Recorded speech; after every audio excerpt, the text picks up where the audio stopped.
everyone and welcome back to my channel. I am Emily and I am It All Started with a blog on YouTube and Instagram for those of you that are new here. I vlog and post on Instagram loads about Disney. It's mostly Disneyland Paris that I like to talk about, but sometimes there's other generic things to do with Disney as well. When this video goes live, it will be about a month and a half before I go to Disney, which is so exciting. It's just so exciting. I can't really get over it. It's going to be an amazing trip, and today's video is going to be all about the things that I take with me to do with tech on my Disney trips. Now, this is not necessarily specific to everybody that's going to be watching this video. Sometimes I'll be talking about vlogging things, but also I'll be talking about things that are useful to most people that go to Disney. So I'm going to start off by talking about the apps that you need when you're going to Disneyland Paris. Some of them are absolutely essential and some of them are not necessarily essential to some of you out there. So here we go, I've got my phone ready here. The apps that I tend to use. First things first, the notes page on my phone. I've got everything written down in my notes page that I might need for the upcoming Disney trip.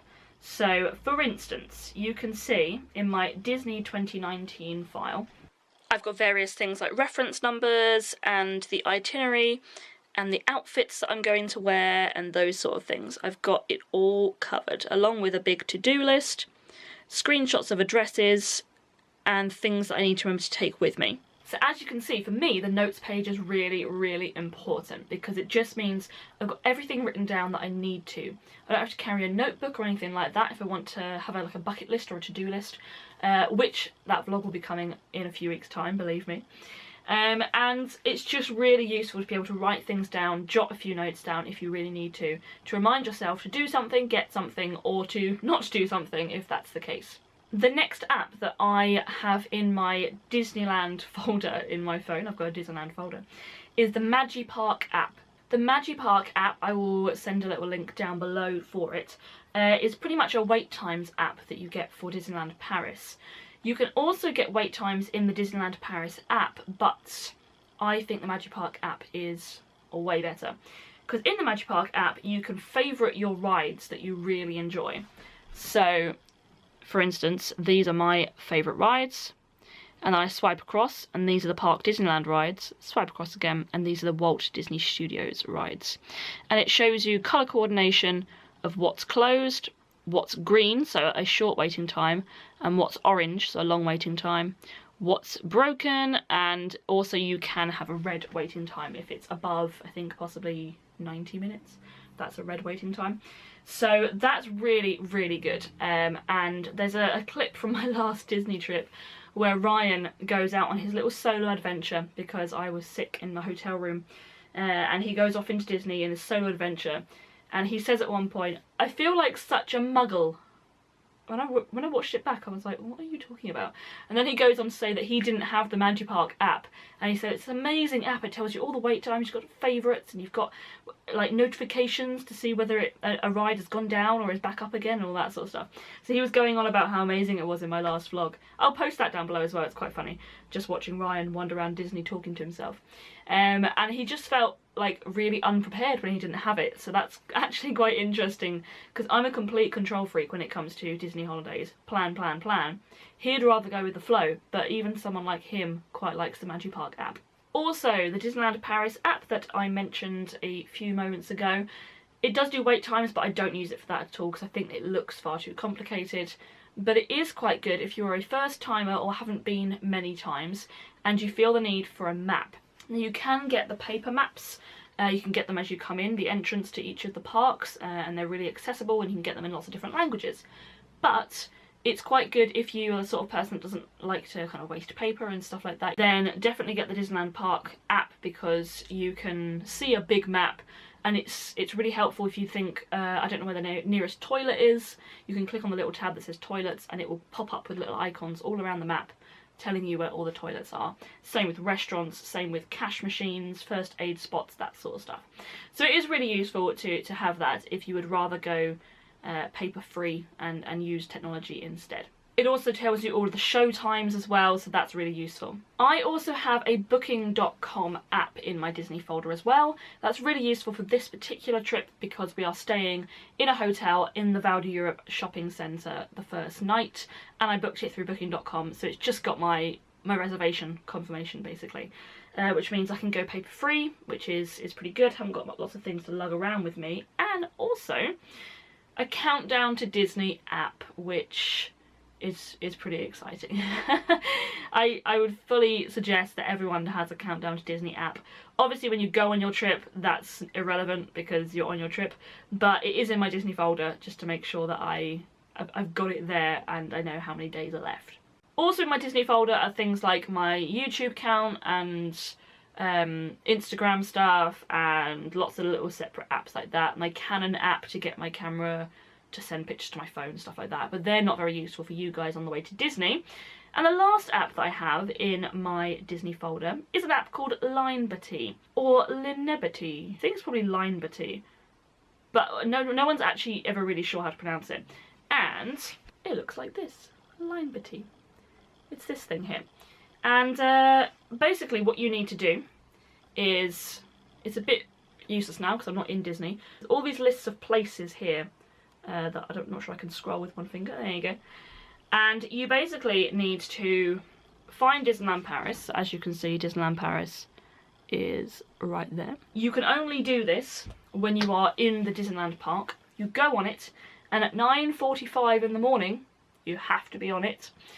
And that is how you book to see some of the characters in the Walt Disney Studios park. And it works kind of like a virtual line sort of system. So 9:45 the slots are released, you've got to get on it. If you can have more than one phone on it, then even better. And it's for the Walt Disney Studios meet and greet. The Disneyland Park ones, you just line up. And if you wanted to meet Minnie, for instance, in her kind of studios location, then you go with Meet Minnie, 9:45, click on it. How many people do you want? 2, book. And then it gives you a time. It says, you know, you're number 58 in the queue. And it says you'll be called in 2.5 hours. Then in 2.5 hours, you get a notification on your phone to say, we're ready for you, come and meet Minnie. Which is pretty good. It just means it's a bit like a fast pass, but you just get to go on all the other rides and also get other fast passes. So yeah, it's a pretty good system, but apparently it's not very useful if you're not on it at 9:45 because it could go like that. Particularly during peak times. So I'm not even sure if we're going to use it. Ryan's not fussed about meet and greets particularly anyway, so unless we met the Ratatouille characters, because he loves that film. So yes, I've never actually used it, but I do know how to use it because we tried to test it out last time. You can weigh up whether it's worth it, but in the Disneyland park, as I've said, you just queue up as normal to meet the characters. Okay, now I'm going to move on from apps. I'm going to move on to ways to take pictures, basically, and it's really useful to have a think about this, because when you go to Disney, believe me, you want to take pictures of everything.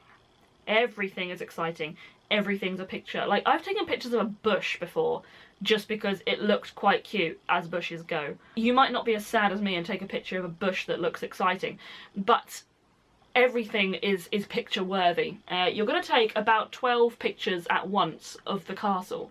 They're all going to look the same, but you've got to take the 12, otherwise one might be dodgy, and you know, you've got to make sure you've got that perfect shot to stick on your Instagram.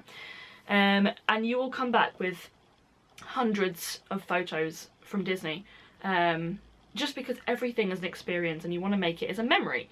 So definitely think about what you're going to be taking pictures on. All of the times that I've been, I've taken them on my iPhone. Now I've got an iPhone 7, it's not even a Plus, it's just a 7, and they take perfectly good pictures. Ryan has always had a Plus of each of the versions that I've had. I don't know why. I don't know why he needs to feel like his phone is bigger than mine. He always seems to want a Plus. His pictures, to be fair, do look a little bit better than mine do. Perhaps he's just more skilled at taking them, I'm not really sure. But iPhone pictures work perfectly well, and all of the things that I post on my Instagram are all from iPhone pictures. There's also other brands like Samsung's and the new one, like the Huawei Huawei, something like that. Those new sort of ones. So yeah, definitely take your phone with you because the new cameras on smartphones are really quite impressive. If you're a budding photographer, of course, it is absolutely acceptable to bring things like your DSLR cameras and that sort of stuff. Lots of people do it, but I would strongly suggest bringing yourself a carry case. I wouldn't stick it in a rucksack by itself, just hanging loose, just because the amount of times that you'd throw your rucksack down, you put it in a ride, all that sort of stuff. I'd be super worried about the camera getting damaged, particularly if it's a very expensive DSLR sort of style camera. People do wander through the parks with carry cases, so you're not alone in that. And it would be very useful if you're at a party where the only thing you need to carry is your camera. That would be really, really useful, and everyone else can carry the other stuff.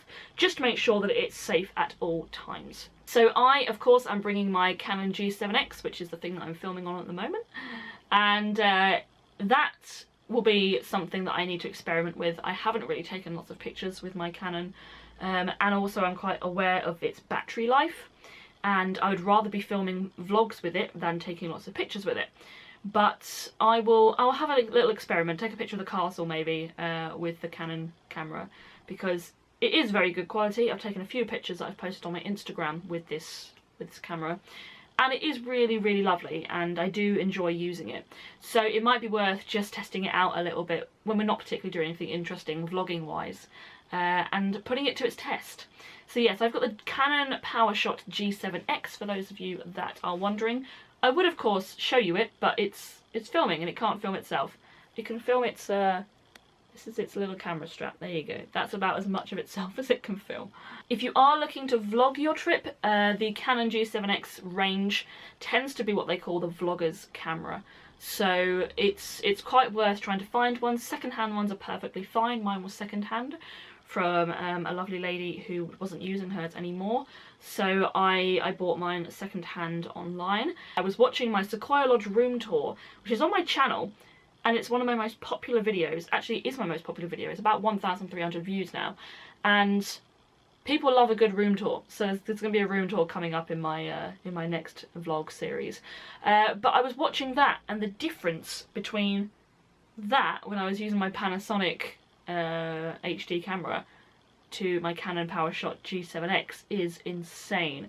And Ryan said to me a few weeks ago that it was a really pointless buy, me getting this camera. He said, why? What's the point? Like, you've got a camera. And I said to him, the quality is so much better. And he went, is it though? I then showed him that Sequoia Lodge room tour and then a new video that I posted, and he went, whoa. Yeah, alright, I get it. So if you want quality with your vlogs, I would strongly suggest trying to get yourself a Canon camera. Or there's plenty of other brands as well. There are some good Panasonics and Sonys and stuff like that, but the Canon G7X range is the one to beat at the moment. Equally, there are some people that I know that film on iPhones. I found it's a lot more difficult to film on an iPhone without a selfie stick, because when you're holding it like out here, your face is like really big on the iPhone. But if it works for you, it works for you. But please be aware that in Disneyland Paris, you cannot use selfie sticks. They are banned. And for those of you that say, oh, I've used one before, or I saw someone using one, doesn't matter, they're banned. You just happen to not get caught. So please don't bring selfie sticks into the park, because they are banned. Okay, now I'm going to move on to my tech bag. Whoop whoop. So this is my little Mary Poppins bag that I bought in Primark. It says practically perfect in every way on it.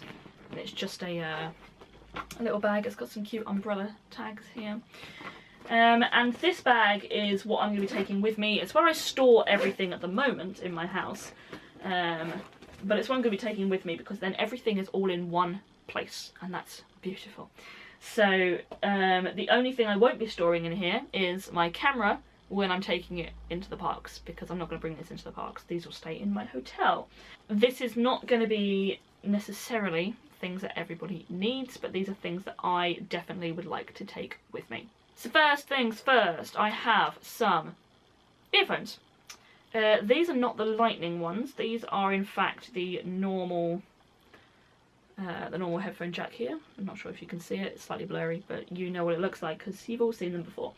The reason is that Ryan is bringing his laptop, and if at any point I want to upload videos onto his laptop and then sort them out on there, he might be wanting to do something else, I will use these. We're not planning on listening to music or anything like that privately, we'll listen to it in the car together, so there's no need for me to bring my lightning jack headphones. I will also be bringing my phone charger. Ta-da! As you can see, I've got a really cute little dashend on the end of, not sure it's going to focus, but there you go, there's a dashend. So I'm bringing my phone charger because, for obvious reasons, you need to charge your phone. This is an excessively long cable for what I need it for. It's a micro USB, and it's what plugs this end into my camera and then this end into the computer, so I can put all my videos on my computer. I'll be bringing it. I don't see a reason why I would need to put any videos on Ryan's computer, but I'm bringing it anyway just to be on the safe side. This beautiful little purse here is an Alice in Wonderland style purse. It's got Alice there, a little zip, and then a little label that says "Drink Me." It's very sweet. And this in here has sets of instruction booklets for various things that I have bought, and my spare memory cards. So these two memory cards here. I've currently got a 32 gig in my camera, then I've got a spare 16 and an 8. So I've got plenty of memory ready for my vlogging. I've also got an LED light. There is no reason for it particularly. I bought it in September 2018 because I was going away for the first time by myself and staying in a hotel room by myself, and understandably I was a little bit nervous about it, so I thought a little kind of night light would make me feel a little bit less anxious. I ended up not using it because the light in the telly, you know, like the on-off light, it was like this blue light of the telly, ended up shining the entire room anyway, so this was completely pointless. But yes, I did bring that, and I thought I could pack it, not because I'm anxious about staying in Disney, but because there might be some reason why we might need a night light. I've got my beautiful baby. This is my Manfrotto Pixie tripod, and basically this is the, again, more of the vlogger's tripod. It's very sweet, comes in lots of different colours. If you press this button here, then this bit can rotate and it gives you all sorts of different angles. And this is what I put my camera on, and I hold it up and I film with it. And my camera's got a flip screen, so I can see myself filming, which is a little bit dangerous sometimes because you end up looking up at the viewfinder like, oh look, myself. But it is pretty useful to know if you're actually in focus or in shot. So now we're getting down to the nitty gritty of the tech stuff. So this here is a spare battery and a spare battery charger. This spare battery is not a Canon battery, and it's risky doing that because usually Canon cameras like Canon batteries, but spare Canon batteries are somewhere like £50, and I thought not even worth it, whereas this one was about £17. So I bought the spare battery and the spare battery charger. The spare battery charger has a USB end, okay? And the reason for this is that I have a portable charger. So this is an Anker portable charger, very famous brand, very reliable brand as well. And the Anker portable charger looks like this. It's very cute and very shiny, and it has a USB. For each day that I am in Disney, I will start the day with the spare battery in the camera, and the Canon battery will be charged, fully charged, ready to use. I'll bring the Canon battery in the parks with me. When the spare battery runs out, change it for the Canon battery, and then plug the spare battery into the Anker charger, and that can be charging up throughout the day. And then if I do need a third battery, then that one should be ready to go. That's the plan. Pretty sneaky. Which then brings me onto this, which is my actual Canon charger for the actual Canon battery, which only has a plug end, a UK plug. Okay, and the fact that that is a UK plug brings me nicely onto universal adapters. Very handy, because you're going to need one of them. There is apparently one UK plug in every hotel room, but after that they're all European plugs, which is what this is for.